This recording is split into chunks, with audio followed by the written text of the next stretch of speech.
vocês estiverem me ouvindo bem, tá? Que meu fone tá fica de vez em quando. Vou diminuir nossa música. São meus filhos que tomam conta de mim. Eu posso falar isso. Eu moro com a minha mãe, mas meu pai vem me visitar. Essa música é demais. E aí, meninas, bom dia, boa tarde. Boa tarde a todas que estão aqui com a gente. E para quem vai assistir, olá, bom dia, boa tarde, boa noite. É Isso.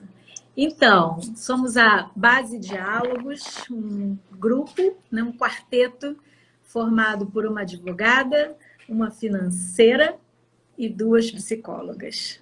Eu nunca sei se eu falo financeiro ou financista. Financeira, né, Bebel? Financeira. Tá bom.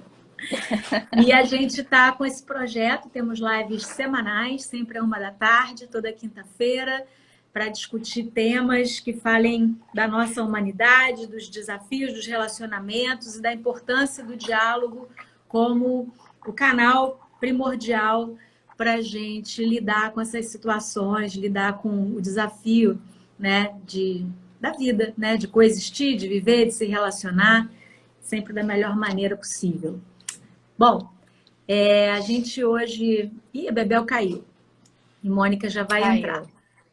A gente hoje está com um tema que foi inspirado numa campanha de um grupo de advogados e advogadas, membros da Comissão da Advocacia Colaborativa da OAB Nacional, que diante enfim, né, do nosso dia a dia profissional e do que a gente vê na nossa atuação, né, conduzindo situações de divórcio, conduzindo situações de conflito de natureza familiar, mas especificamente o divórcio, a gente pensou em criar uma campanha para sensibilizar toda a sociedade, não só profissionais que ainda, né, estão trabalhando, entendendo o que é esperado dos profissionais que trabalham com gestão de conflitos nos dias atuais, né? O que a sociedade espera da gente, o que o próprio sistema de justiça espera da gente, diante dos inúmeros desafios de um divórcio, mas também, e principalmente, a sociedade, os clientes, né? As pessoas que estão vivendo na pele uma situação desse tipo. E aí eu começaria falando um pouquinho, né, dizendo de que o divórcio é uma conquista da nossa sociedade, né? A gente lutou pelo direito de poder se divorciar.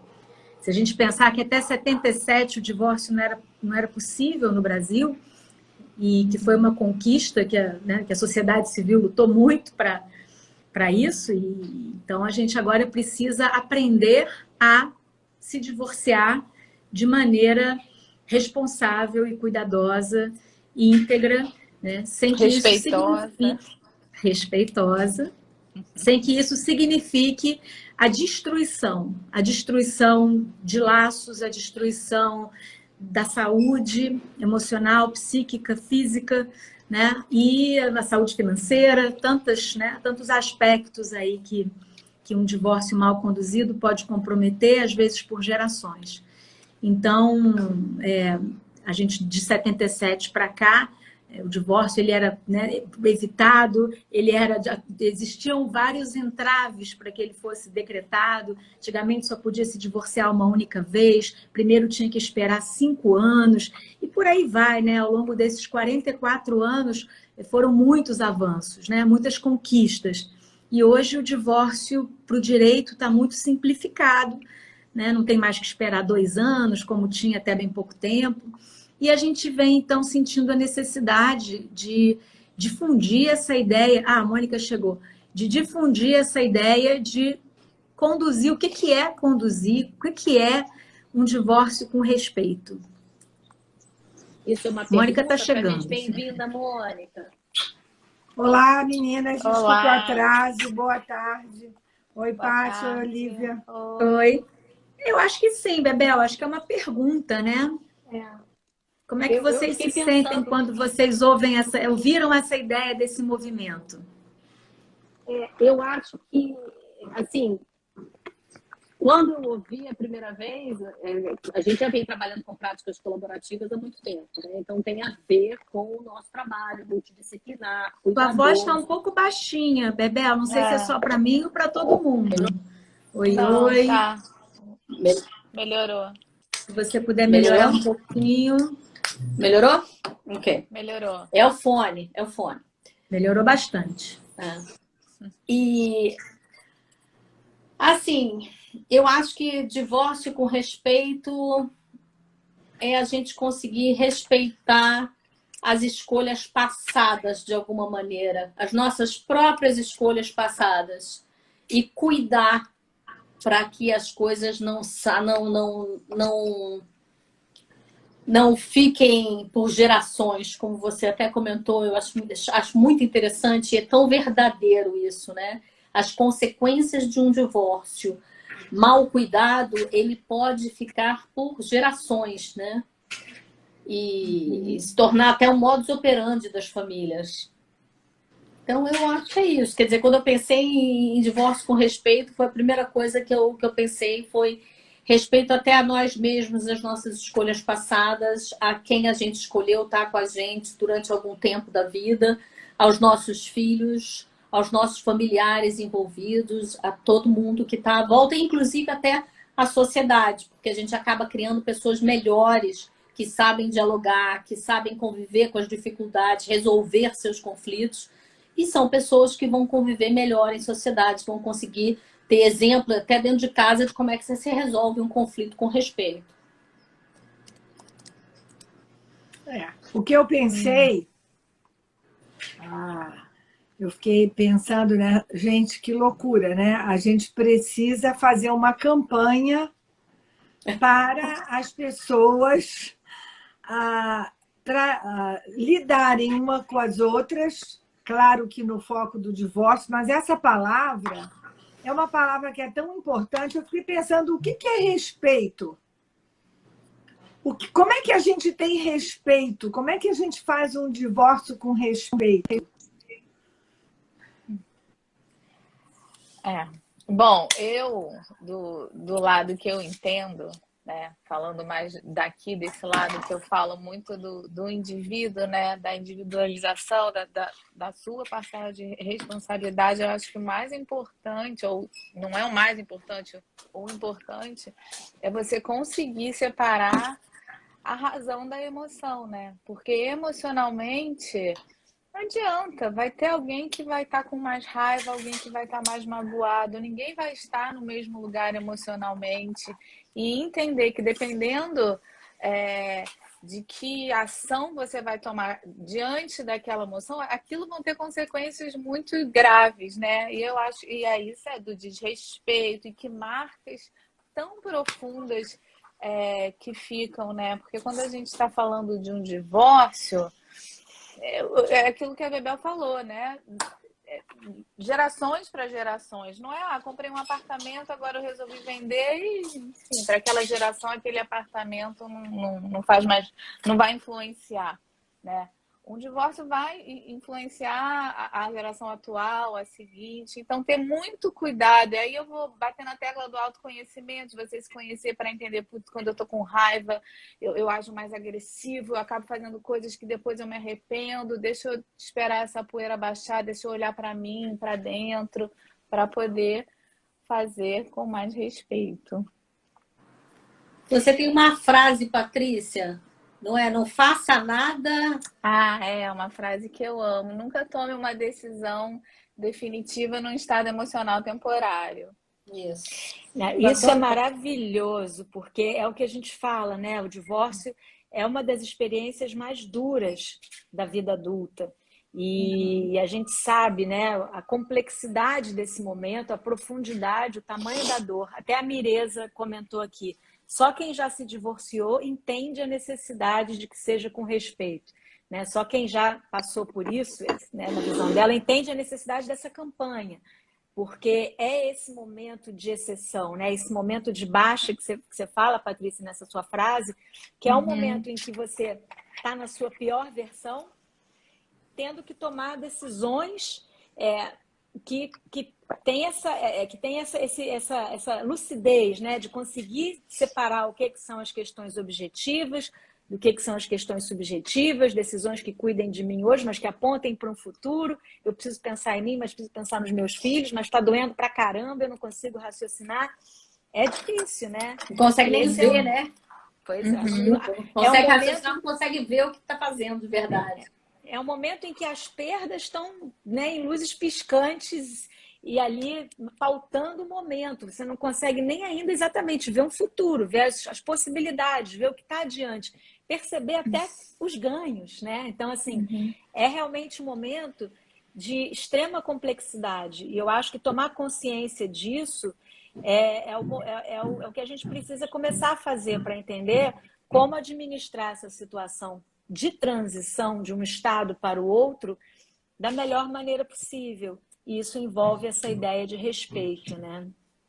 Eu ouvindo vocês e pensando na questão da Patrícia e você, não me lembro mais qual de vocês falou, da separar a emoção da razão, uma coisa que foi muito importante para mim foi o contato, quando eu tive contato com a mediação.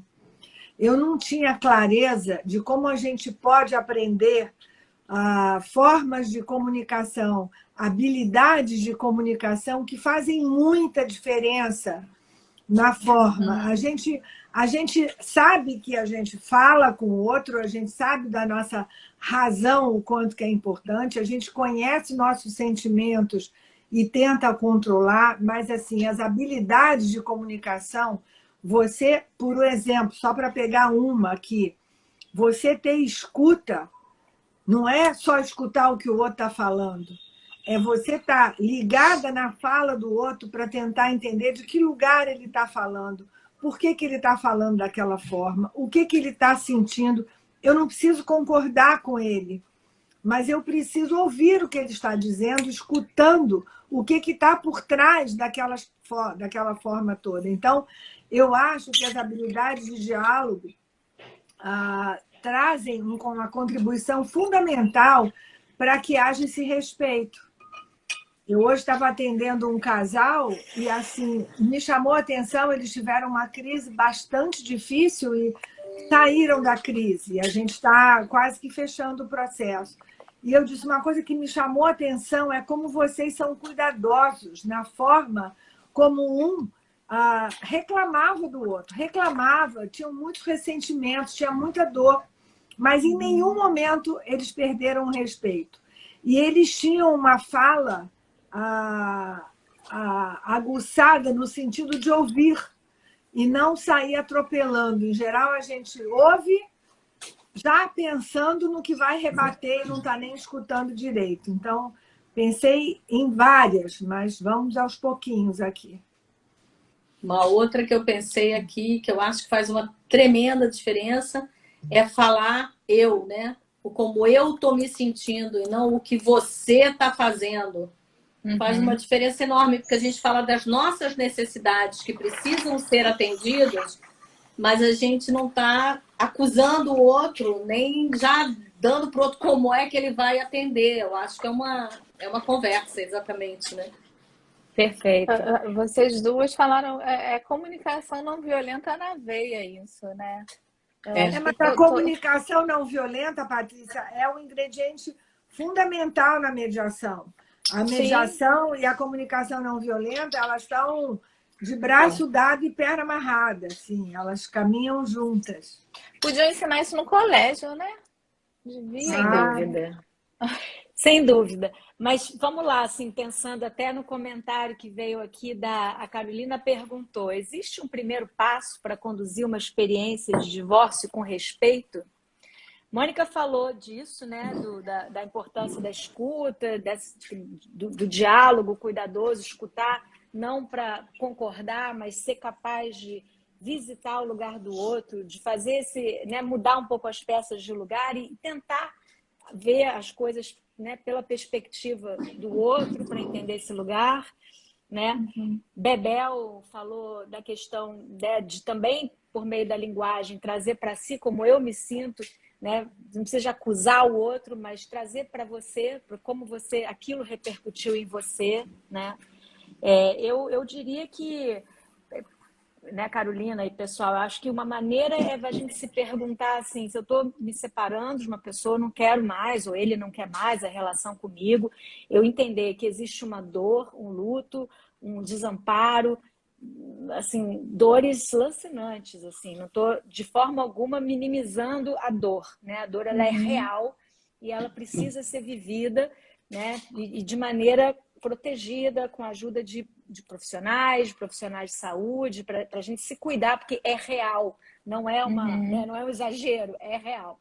No entanto, a pergunta que a gente precisa se fazer é: fulano é meu inimigo? Fulana ou fulano, né?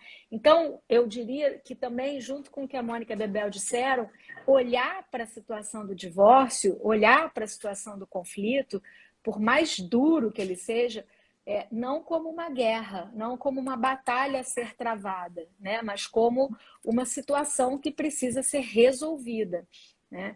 Posso não me relacionar, o outro me traiu, me feriu, me frustrou, não quero mais, mas assim, é meu inimigo, eu preciso de criar né, entrar em guerra com ele ou com ela, o pai dos meus filhos, com quem eu vivi uma parte significativa da minha vida, como eu também cuido das minhas memórias, né? Como eu também cuido. Então, eu acho que a gente redefinir o que é o conflito, o que é o divórcio, não como, de novo, já estou me repetindo, mas não como uma batalha a ser travada, mas como um problema a ser resolvido, ajuda, né?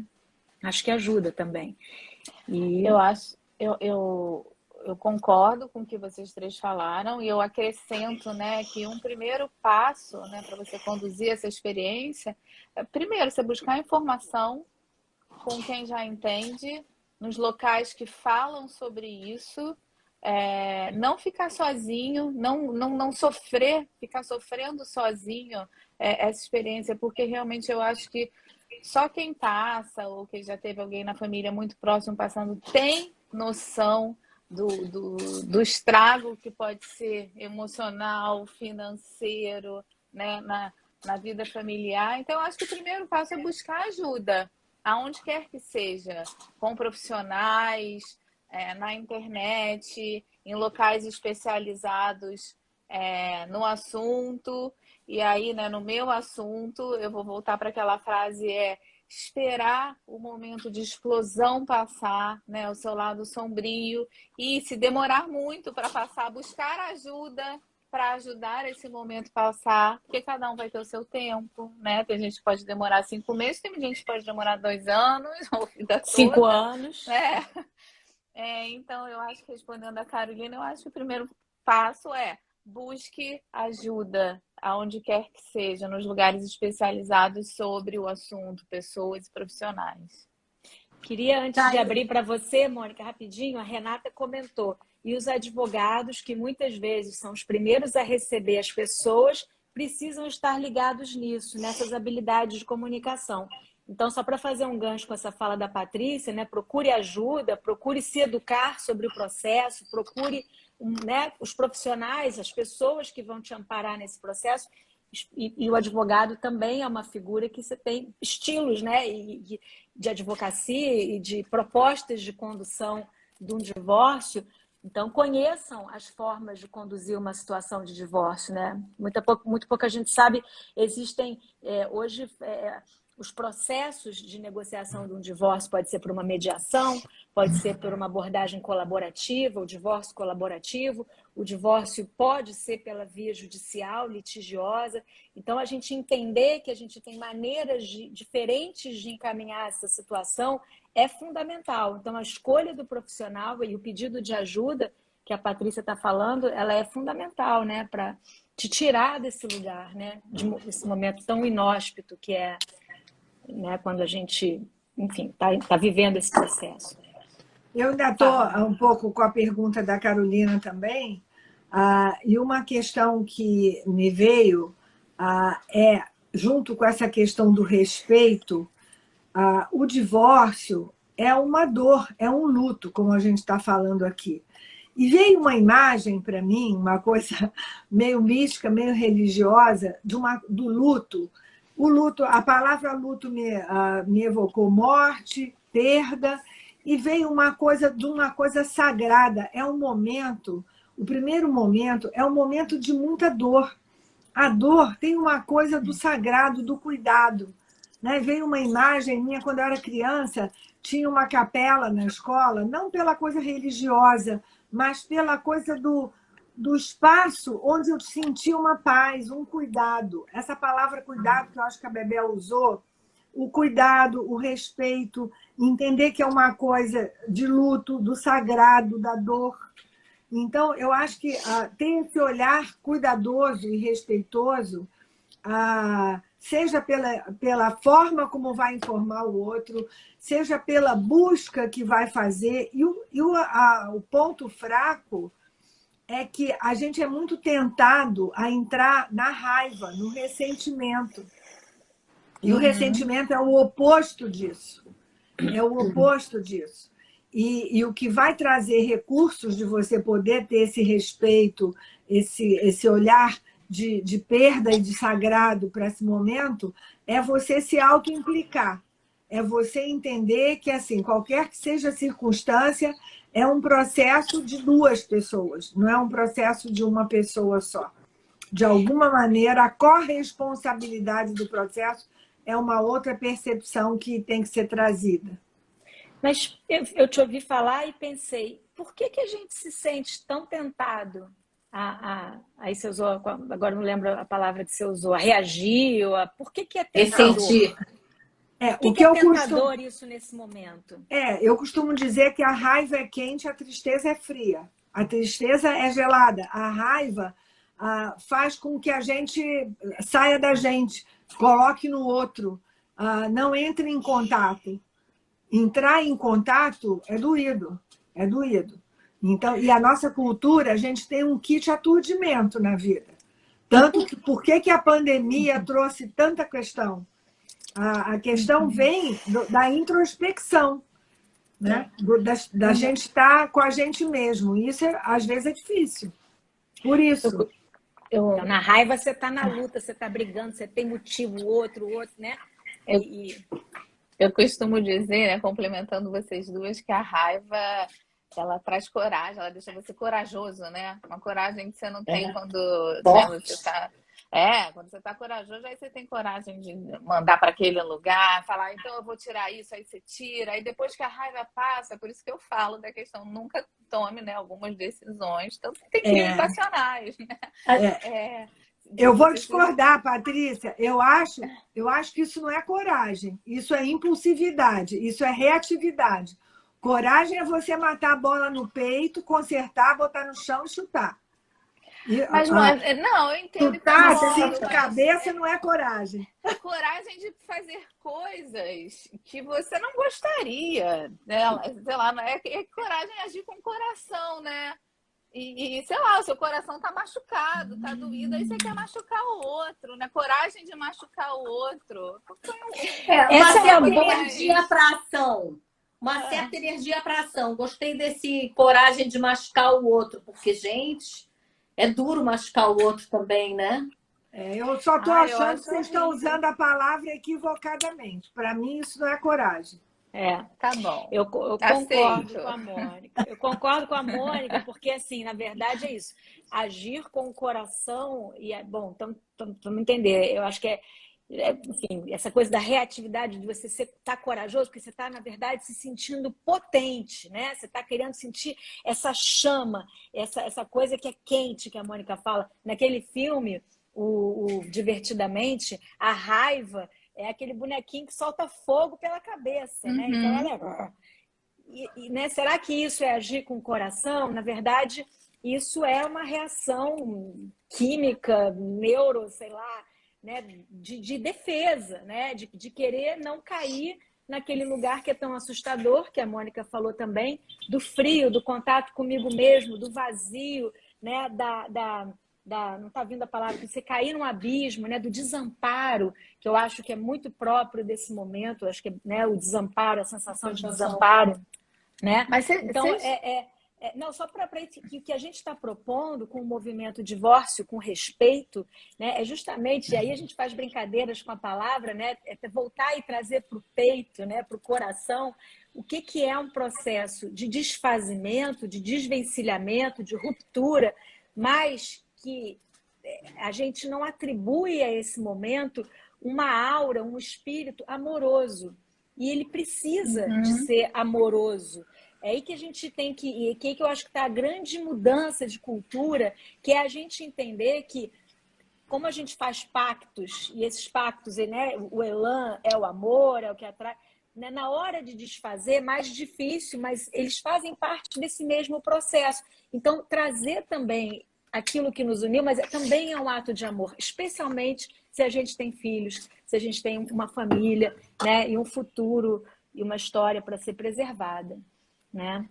Olívia, eu queria te perguntar uma coisa, porque você falou algumas coisas aí antes, né, em relação às formas possíveis de você se divorciar, né? E a gente está falando agora dessas coisas amorosas, e às vezes eu vejo o litígio, ele é olhado como uma forma negativa de resolução. Para mim, porque você entrega na mão de um terceiro, né? Mas você concorda que ele pode ser usado também de uma forma respeitosa? Quer dizer, o litígio ele não precisa ser desrespeitoso. Você está entregando para um terceiro o que você não está conseguindo resolver. O que eu acho? Assim, claro que existem litígios e litígios, né? Quando você diz litígio, você não está comunicando imediatamente falta de respeito. Não é isso. Não é isso, né? Não é essa a mensagem. Mas, no entanto, porém, todavia, né? O processo litigioso é um processo adversarial, onde o convite que é feito para as pessoas que vão conduzir esse momento dentro dessa dinâmica, o processo as convida, né? É da dinâmica do processo, é da lógica que elas se vejam como adversárias. Então, elas partem para convencer um terceiro, né?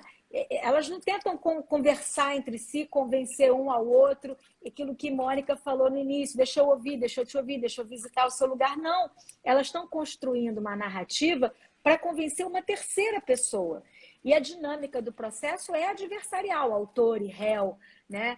Petição inicial, contestação, e assim a gente vai numa dinâmica que e que convida, né, a isso, né? A uma postura de antagonismo. E aí vai, claro, dos próprios clientes, né? Dos advogados, de todos os atores, do juiz, do ministério, enfim, todos que estão ali compondo a cena, amenizar isso ou não. Mas é inerente ao litígio o convite a uma postura, né? Bélica, né? Uma postura de antagonismo. O adversário vira inimigo muito facilmente, né? Ele é adversário. Você está ali, assim, você parte dessa lógica. Ele não vira. Você parte de uma lógica adversarial. Você pode contornar essa situação. Você pode mas eu vejo diferença entre o adversário e o inimigo. É diferente um adversário de um inimigo. O adversário está numa posição diferente da sua. Ou talvez disputando a mesma coisa. O inimigo tem um desafeto. Tem uma vontade de destruição. Tá bom, então talvez os estilos, né? E como dizendo, né? Tudo aquilo vai fazer de adversário pular para inimigo, mas assim, de qualquer jeito, tem essa raiz que é de oposição. Pronto, melhor dizendo. Não, é fácil pular de adversário para inimigo, você já chegou lá pertinho. E toda essa dinâmica leva para isso. Mas a gente podia até tentar educar também quem entrar no litígio, entrar só para que um terceiro consiga dar uma opinião sobre uma coisa que você não está conseguindo resolver ali nos dois, né? E o restante resolver na conversa. Né? Não é bem uma opinião, é uma decisão. As decisões, né, elas são ali. Decisão. Então, e que tem uma série de coisas para a gente pensar. Mas deixa eu dar uma olhada nos comentários aqui. A Regina, ela comentou, ajuda profissional, pois ajuda de amigos, em geral, atrapalha muito. Amigos e amigas podem dar afeto, mas as informações devem ser em fontes qualificadas. E aí, gente? Concordo em gênero, número e grau. É o que a gente falou no começo, Eu acho né? que, independente da... Tem uma questão com os amigos, independente de ser mais ou menos qualificado, mesmo que seja um amigo qualificado, o amigo está envolvido afetivamente com você. Uhum. O amigo não é imparcial. O profissional é imparcial. E então, nesse sentido, a Olivia deveria ser, pelo menos, né? Deveria ser. Deveria ser. O Por isso, advogado é Não, o imparcial? advogado não é, não. Está ali de braço dado com o seu cliente, mesmo no processo negocial. O Tá bom. colaborativo também. Mesmo o advogado, mas o advogado colaborativo, ele consegue fazer uma parceria. Ele faz uma parceria com outro advogado. Ele consegue separar o que é ganhar para o seu cliente do que ganhar um processo adequado, confortável, que atenda os dois. A visão é muito diferente do advogado colaborativo para o advogado tradicional. Fala. O que eu ia dizer só, Mônica, é que quando você fala o amigo é parcial e o profissional é imparcial, eu acho que a gente poderia ver se é isso, dizer de outra maneira. Assim, o amigo, ele é parte envolvida, né? Ele está ali, ele tem... Você falou isso. Enquanto que o profissional, o advogado, qualquer que seja o profissional, ele é parcial, mas ele tem um distanciamento da situação. Ele consegue enxergar de fora, né? Parcial, olhando para o lado do cliente dele, mas ele não está envolvido naquela estrutura. Os amigos, a família estão. Então, elas, né? Enfim, aí é diferente. E não tem a visão técnica também, né? Acabam trazendo também aportes mais emocional, de ouvir história. Fulano foi assim, aconteceu tal coisa com Beltrano. E fulano se deu super bem ou se deu super mal. Quando não sabe os detalhes, né, do processo ou da negociação. Fazem isso com a melhor das intenções, né? Mas sem ter esse distanciamento e esse olhar mais técnico que os profissionais podem trazer. Fala. Eu acho que é isso, concordo com você, com esse alinhamento aí que você fez. E tem um detalhe, quer dizer, especialmente o profissional de saúde, ele consegue, a nível do entendimento emocional e afetivo do processo e a responsabilização do cliente, abrir lentes que aumentam os recursos, lentes de outras gerações, da história daquela pessoa. Então, o profissional ele vai, talvez, trazer mais habilidades e mais possibilidades para resolver aquilo e menos reatividade, porque o amigo vai, como a gente está falando, defender um pouco mais.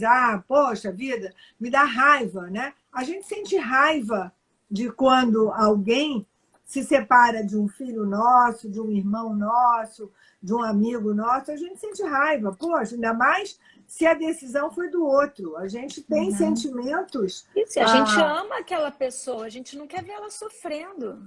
Pois é. Tem mais pergunta aí? Tem. Vamos lá. O Joludgério comentou: minha esposa me deixou, não houve briga. Ela simplesmente disse que não queria mais e foi embora. Casados há 12 anos, meu mundo caiu, fiquei muito deprimido.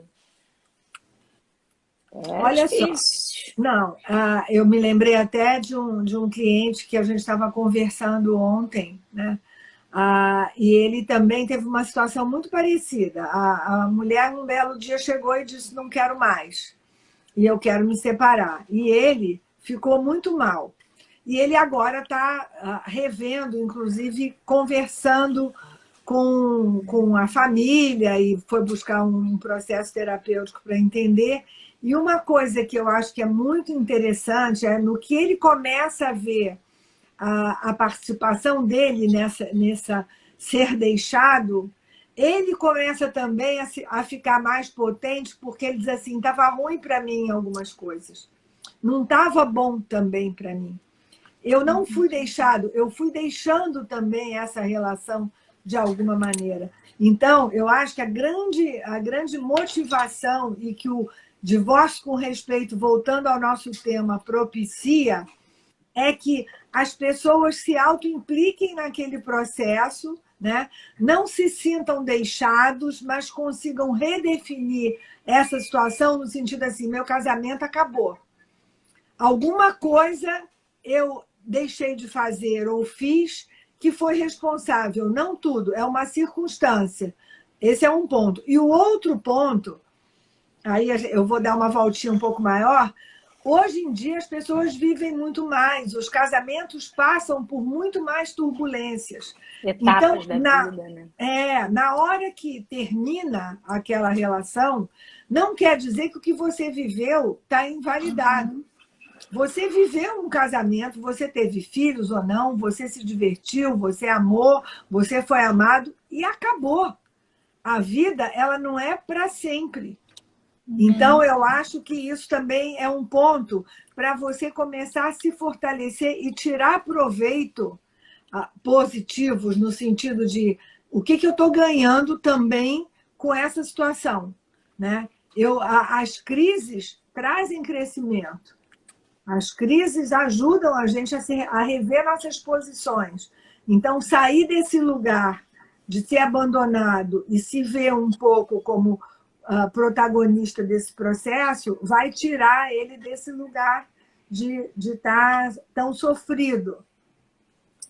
Mônica, e, de novo, o apoio de profissionais, porque botar na conta da pessoa sozinha, fazer isso é muito difícil, né? Acho que a gente tem que... Para não parecer que é uma coisa, né? Fácil. Não é que é fácil. Não é fácil.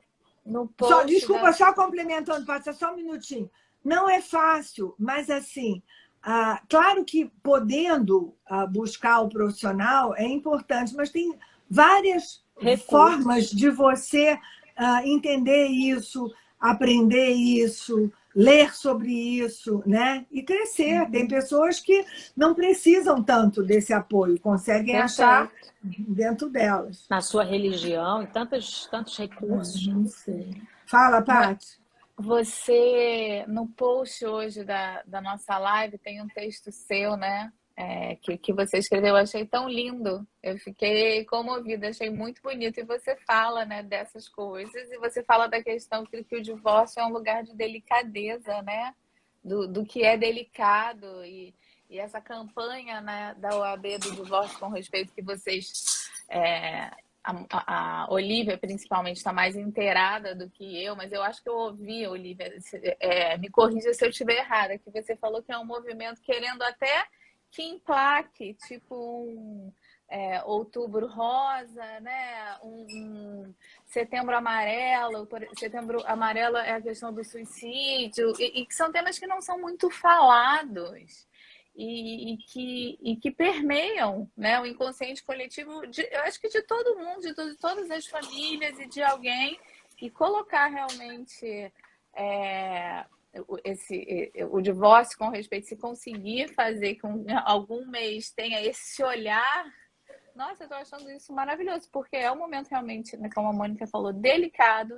As pessoas não falam sobre o assunto porque ainda é tabu, né? Que nem o suicídio é um tabu, que nem falar sobre saúde mental, que tem o Janeiro Branco, que também é da saúde mental, é um tabu. Eu acho que talvez o que seja menos tabu hoje em dia seja falar, né, do câncer de mama, e que são assuntos que são tabus, e que essas campanhas são realmente incríveis e maravilhosas para a gente poder falar sobre isso, né? Perfeito, Patrícia. E, de novo, eu vou convidar quem está seguindo a gente. Não estou conseguindo acompanhar, tem vários comentários super interessantes aqui, mas, assim, para seguir o @divórcio com respeito, tem uma carta, que até a gente não combinou isso, mas não sei se eu podia ler essa carta, né? Um manifesto para explicar o porquê dessa campanha e a importância, falou, trazer esses temas tabu para o foco, para a luz, porque enfrentar eles, né, eu acho que vai fazer com que a gente amadureça como sociedade, que a gente passe a encarar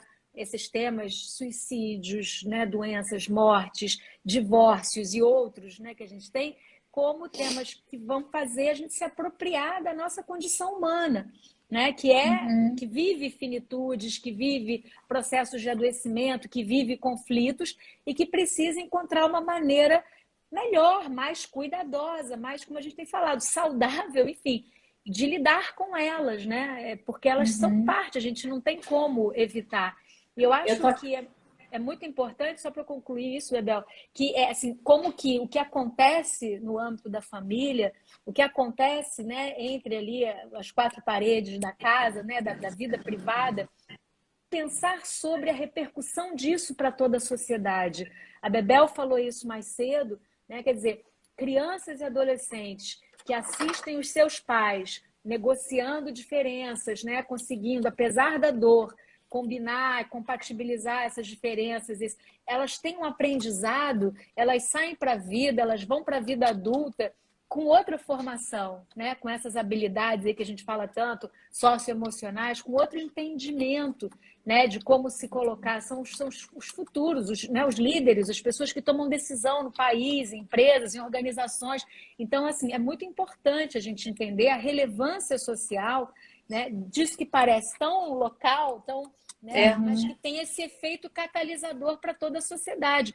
Além da gente pensar no que um adulto vivendo um conflito familiar, em que condições ele sai para trabalhar, né? Ele vai pilotar um avião, ele vai tomar uma decisão importante que vai conduzir o destino de uma comunidade, aquela criança, aquele adolescente vai para a escola e o desempenho dele acadêmico fica comprometido, as relações sociais.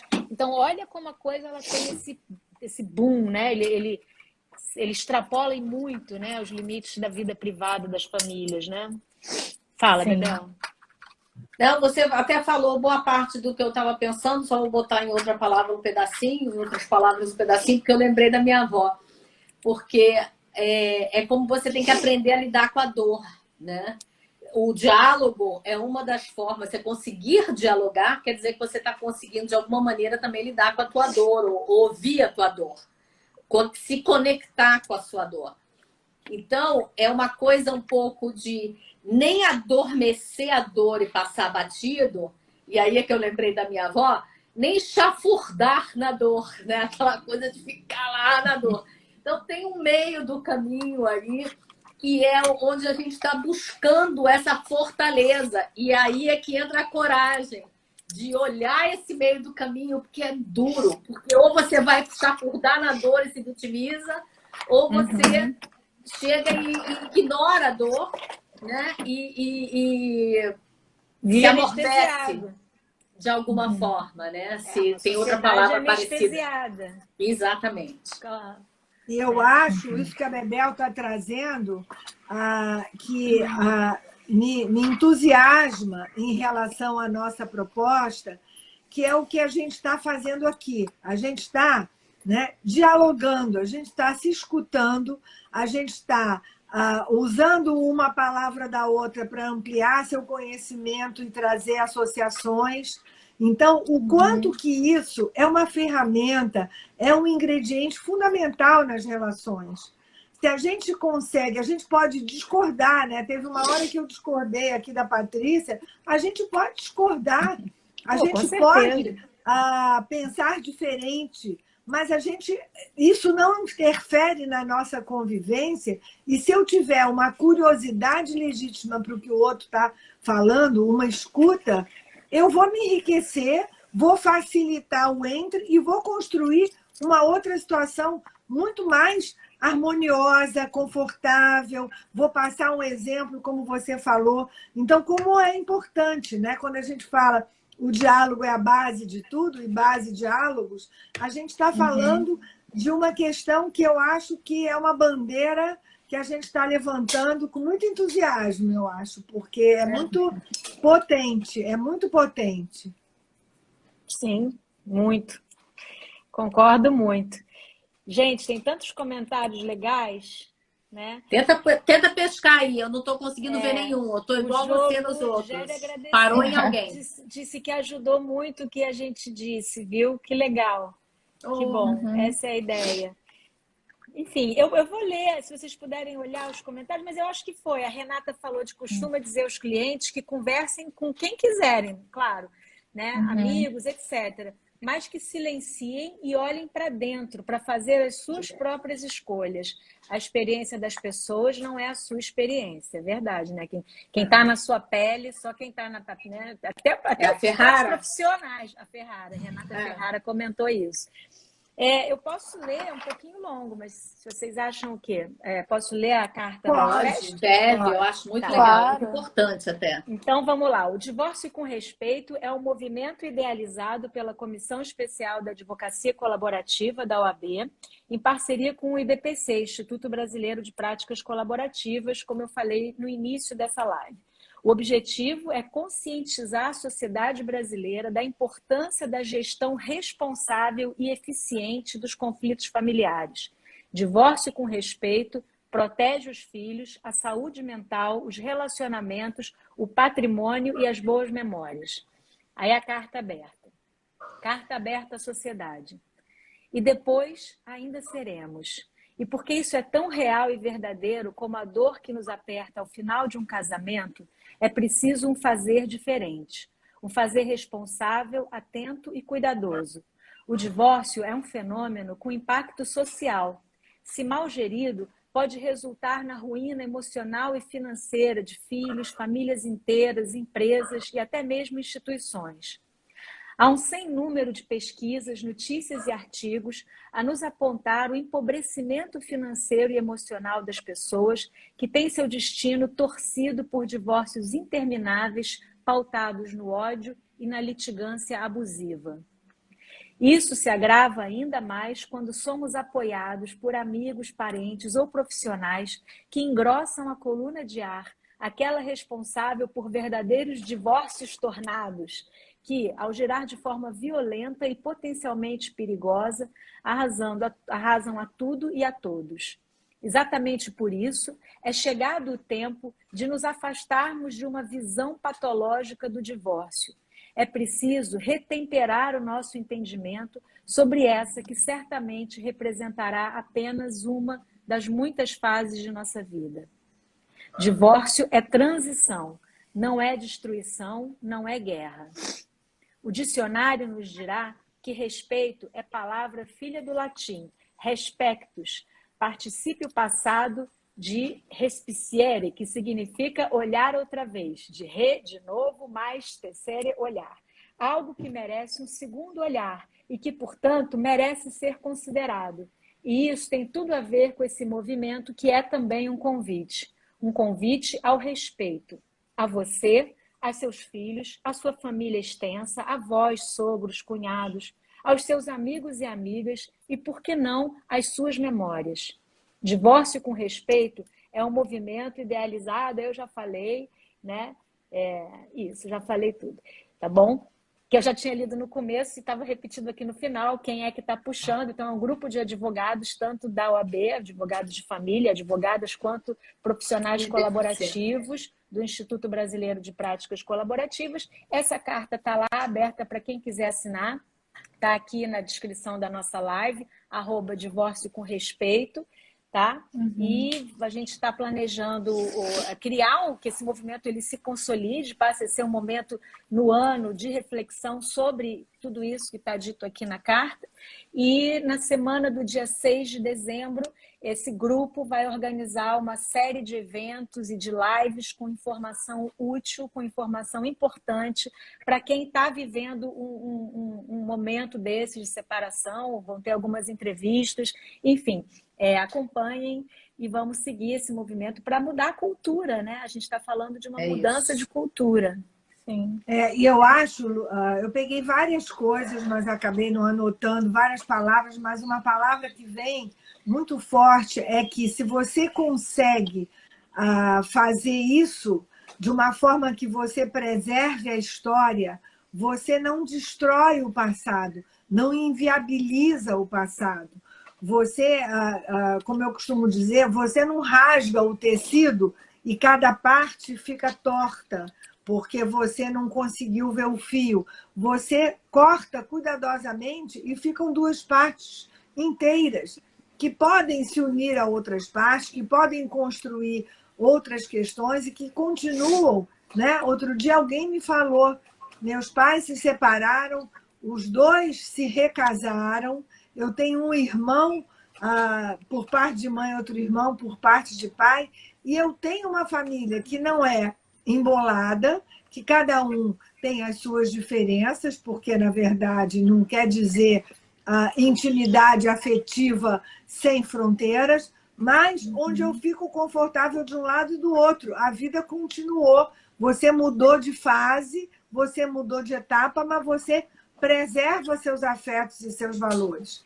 Porque eu acho que, senão, criam moças emocionais ad eterno.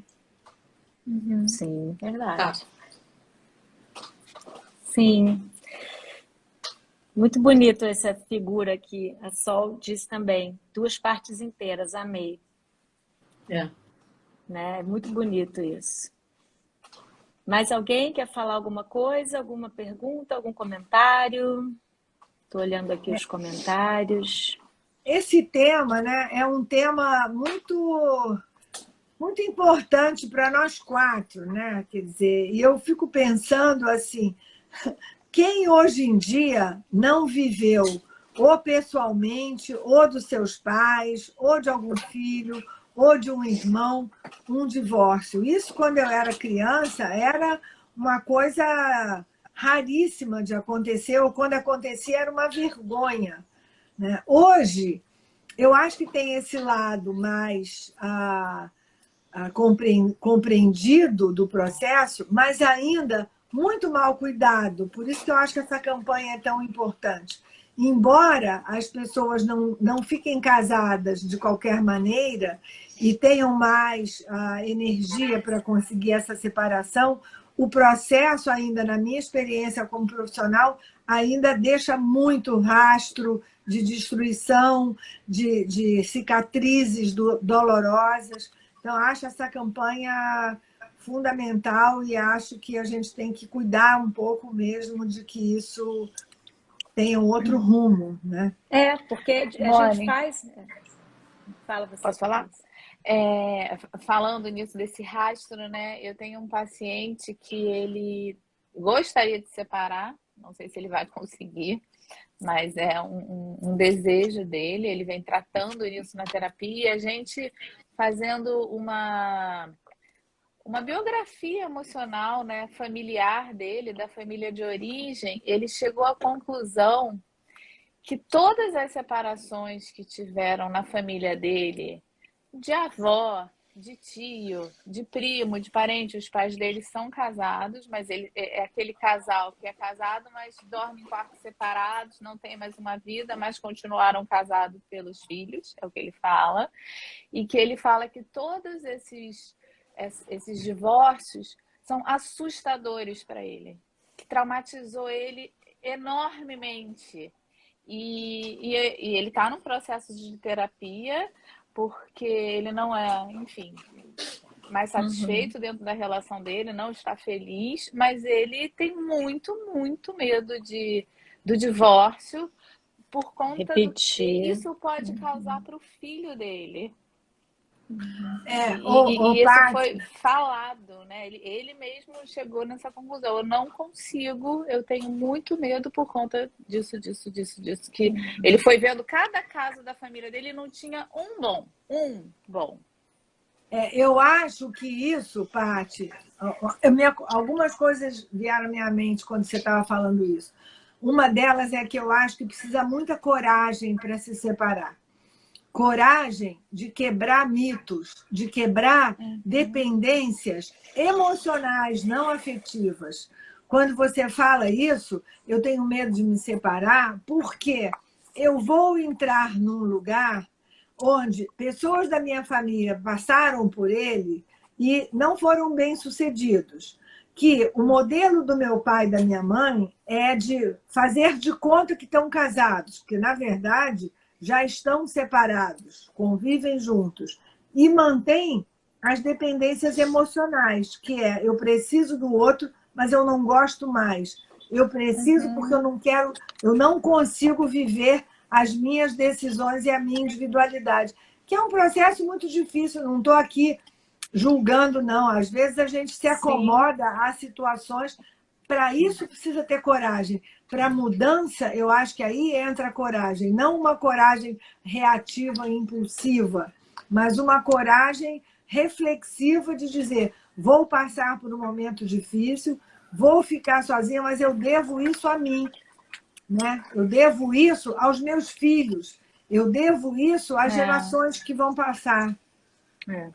E deixa eu chamar a atenção que a gente está nos 3 minutos finais da nossa live, então, para a gente começar a fechar, mas não queria deixar de falar, né, dos comentários que a Brenda e Frank colocou aqui, dizendo que está iniciando um processo de divórcio, que está sem dinheiro e não está nada legal, medida protetiva aprovada e pensão para o filho ainda não, já são 3 meses e ela está preocupada, falando, mas e a criança não come, né?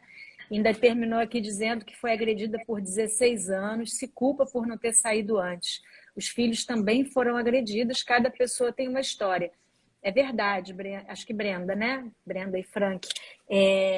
Cada pessoa tem uma história e é isso que a gente, né, entende, quer deixar bem claro aqui, os desafios são muito diferentes. Quando você fala da medida protetiva, dos tempos do judiciário e até da eficácia, né, de algumas medidas, justamente o que a gente está querendo com esse movimento, né, é buscar maneiras mais eficientes, eficazes de conduzir essa situação, justamente para não gerar esse tipo de coisa, né? Como é que fica a criança 3 meses sem receber pensão, né? Parte de um sistema que, em algumas situações, não se mostra muito eficiente, né? E famílias acabam entrando numa espiral disfuncional. Quando a gente devia entender, e claro, a gente de forma alguma quer generalizar, né? O judiciário, o litígio, ele é fundamental para determinadas situações. E assim como outros encaminhamentos vão ser mais eficientes. O que a gente está querendo é entender isso, né?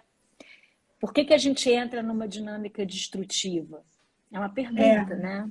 Não, eu queria pegar só uma palavra da Brenda, que ela disse assim, eu me culpo. A gente tem um tempo interno. Eu não sei a idade das crianças, não sei o processo que ela viveu, claro. Não sei a força que ela tinha ou não, mas ela precisou ir vivendo aquele processo que chegou nesse momento, que chegou o momento possível para fazer. Ela. Então, assim, ela está se responsabilizando. Não adianta, a gente consegue fazer, mas aquilo leva um tempo, é um processo mesmo. E ela está vivendo isso, né? Ela está vendo que é difícil mesmo. Ela precisava desse tempo para conseguir fazer agora.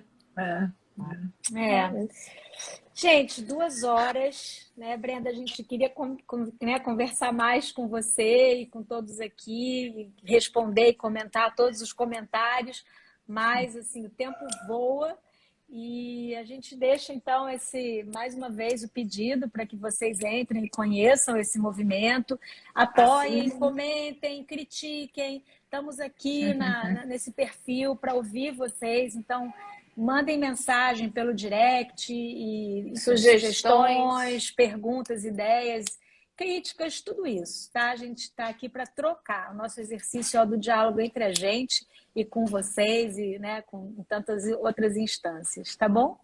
Quinta que vem, 1 da tarde, a gente está aqui de novo. Divórcio com respeito. Tchau, meninas. Obrigada. Tchau, gente. Beijo. Obrigada. Tchau.